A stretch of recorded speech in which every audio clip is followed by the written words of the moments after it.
Apache woman with 3 children. Can we warm ourselves?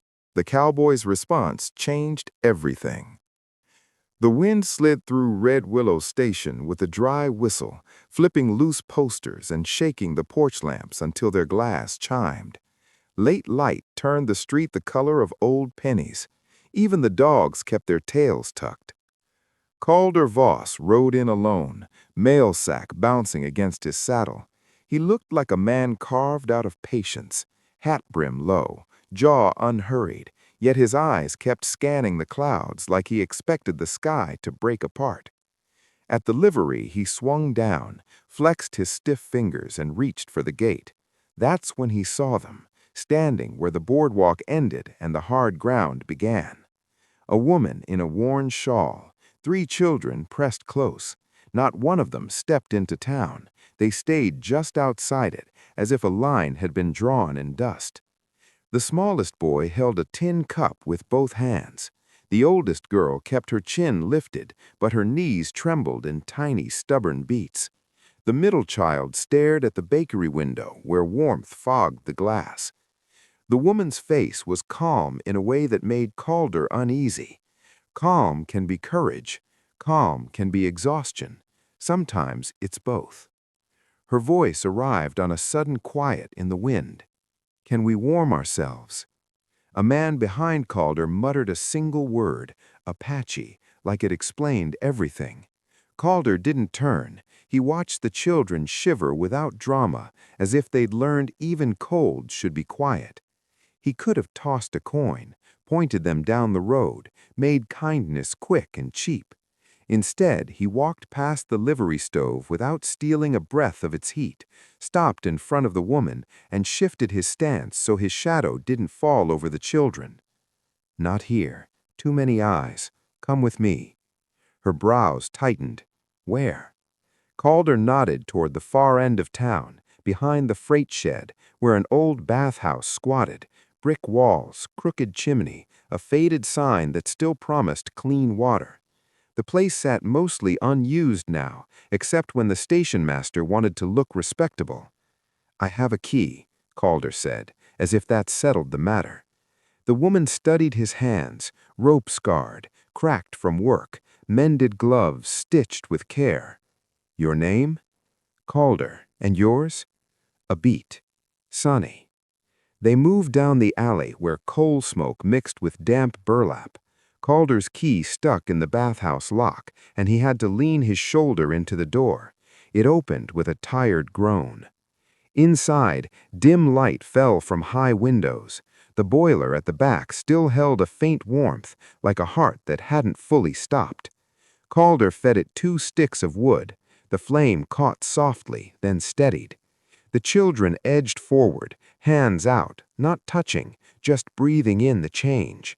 The oldest girl's shoulders dropped a fraction, as if she'd been carrying the whole trail on them. Sonny didn't relax. She watched Calder the way a person watches a gate, ready for it to swing shut. You don't know us, she said. Calder warmed his palms near the iron and spoke without decoration. I know what wind does to kids. From a crack in the bathhouse window, Calder saw the station master's silhouette pause under the lamplight. The man didn't knock. He simply stood there long enough to be counted, then walked away with the slow certainty of someone already forming a complaint. Calder felt Sonny notice it too. Her fingers tightened on the edge of her shawl. The middle child leaned closer to the boiler, as if heat could hide him. Calder's jaw set, not in anger, but in decision. He had opened a place that wasn't meant for them, in a town that liked its rules simple. So what was he really offering? An hour of warmth or the beginning of trouble no one could pretend to miss? By morning, Red Willow had opinions. The station master waited in the street, coat buttoned too high, voice flat as a ledger. That key isn't yours, he told Calder, and those people aren't staying. Sonny heard it through the thin wall. Calder didn't look back, but he moved closer to the door, like his body could hold it shut. They're warming up, he said. That's all. The station master's eyes slid to the children. Warmth turns into meals. Meals turn into days. Days turn into trouble with the railroad. He walked away and left the threat hanging in the cold.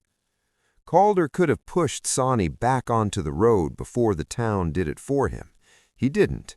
He opened the bathhouse door wide and started sweeping the tiles where everyone could see.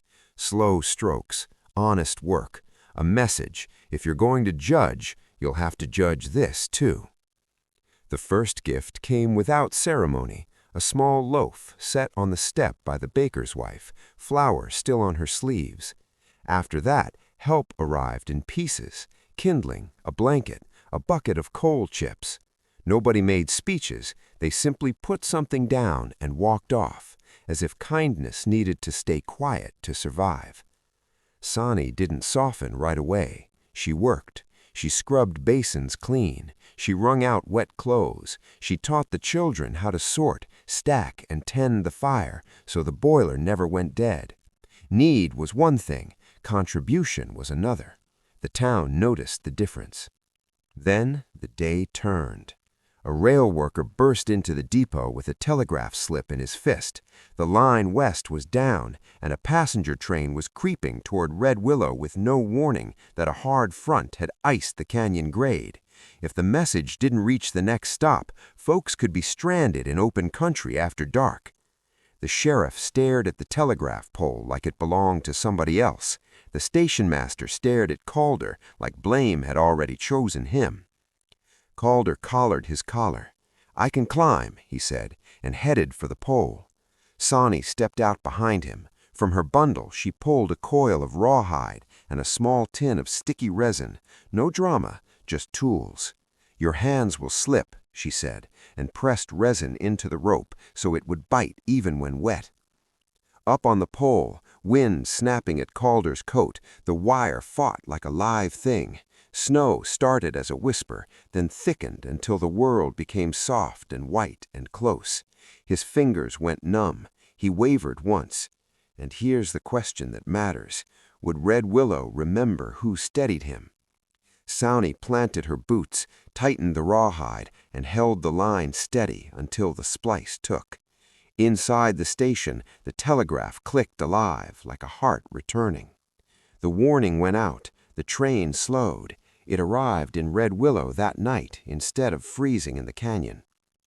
Afterward, the baker's husband carried in a tin of cocoa, the kind people saved for Sundays, and set it on the bathhouse bench. He cleared his throat, eyes on the floor. "You can use this place till the weather breaks," he said, and, "My wife could use help in the mornings." Sonny nodded once, not begging, not performing gratitude, simply accepting a door that was finally opening both ways. Weeks passed. The bathhouse became a small, steady center. Warm water, clean towels, children laughing softly so it wouldn't scare the peace away. Sonny mended coats. Calder fixed hinges and pumps around town. The oldest girl learned letters by the boiler's glow, tracing them slow and careful on scrap paper. On the first clear day after the storms, the station master returned. He held a small brass key, his hand hovering as if he wasn't used to offering anything.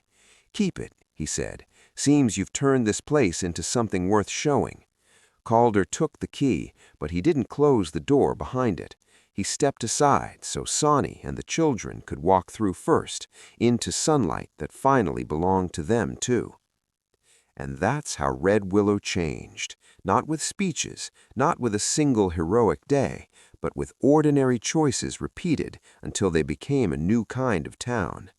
If you felt that shift, if you want more frontier stories with hope, healing, and quiet courage, please like this video, subscribe, and tell me in the comments what kind of story you want next. Your support helps these warm-hearted tales reach the people who need them most.